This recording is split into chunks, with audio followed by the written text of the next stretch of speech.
Canada ने 41 साल बाद पहली बार इस सच को स्वीकार किया है कि जिस कनिष्क बम विस्फोट को विमान इतिहास का सबसे बड़ा आतंकी हमला माना जाता है, उसे खालिस्तानी आतंकवादियों ने अंजाम दिया।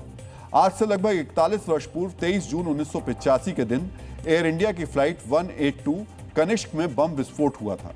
इस आतंकी हमले में 329 लोगों की मौत हो गई थी, जिसमें 268 कनाडाई नागरिक, 27 ब्रिटिश नागरिक और 24 भारतीय नागरिक शामिल थे। इस हमले को खालिस्तानी आतंकी संगठन बब्बर खालसा ने अंजाम दिया था। आज आपको समझना चाहिए कनिष्क ब्लास्ट के सच को स्वीकार करने में कनाडा को 4 दशक क्यों लग गए। भारत जिस बात को लगातार कहता रहा, उसे कबूल करने में कनाडा ने 41 साल क्यों लगा दिए। आज आपको यह भी जानना चाहिए कि खालिस्तानी आतंक पर कनाडा का रुख क्यों बदल रहा है और इस बदलाव का कनाडा में मौजूद खालिस्तानी आतंकवादियों के नेटवर्क पर क्या असर पड़ेगा। लेकिन सबसे पहले जानिए 41 साल बाद कनिष्क ब्लास्ट पर कनाडा की लाइन कैसे बदल गई।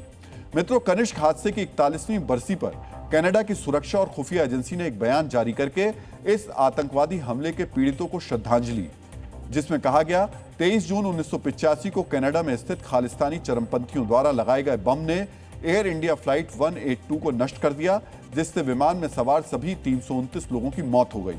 इनमें अधिकांश कनाडाई नागरिक थे। यह आज भी कनाडा के इतिहास का सबसे घातक आतंकवादी हमला है और हमारी राष्ट्रीय सुरक्षा व्यवस्था के इतिहास का एक निर्णायक और दर्दनाक अध्याय बना हुआ है। मित्रों, इस बयान में ध्यान देने वाली सबसे महत्वपूर्ण बात है, कनाडा में स्थित खालिस्तानी चरमपंथियों द्वारा लगाए गए बम ने एयर इंडिया फ्लाइट 182 को नष्ट कर दिया।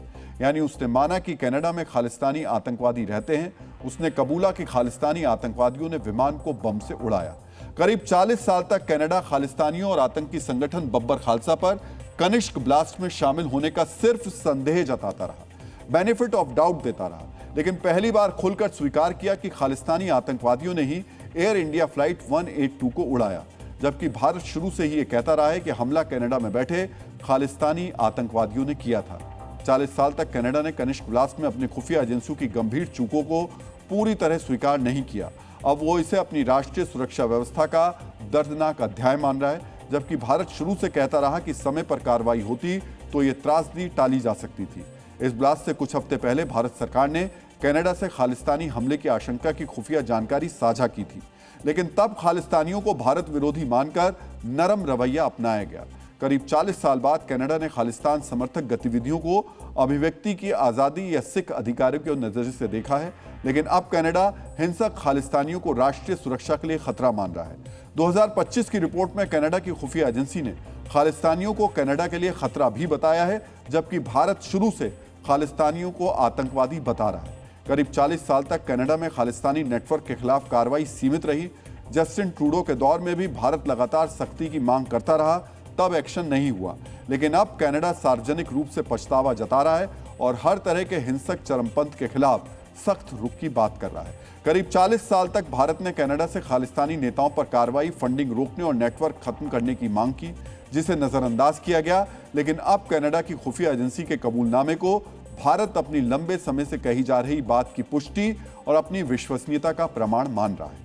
मित्रों, खालिस्तानियों को अपने देश के लिए हानिकारक सिर्फ वहां की खुफिया एजेंसियां ही नहीं मान रही।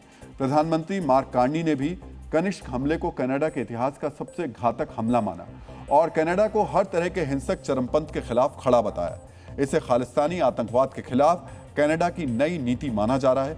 मित्रों, आज आपको कनाडा की इस नई नीति की वजह भी जाननी चाहिए। असलियत यह है कि जिन खालिस्तानियों को कभी वोट बैंक के लिए, कभी फ्रीडम ऑफ स्पीच के नाम पर कनाडा में खुली छूट मिली, अब वो खुद कनाडा के लिए खतरा बनते जा रहे हैं। इसलिए अब कनाडा को अपना रुख बदलना पड़ा है। कनाडा की खुफिया एजेंसी CSIS की रिपोर्ट के अनुसार वहां मौजूद खालिस्तानी संगठन फंड जुटाते हैं, लोगों को कट्टरपंथ की ओर धकेलते हैं और हिंसक गतिविधियों का समर्थन करते हैं।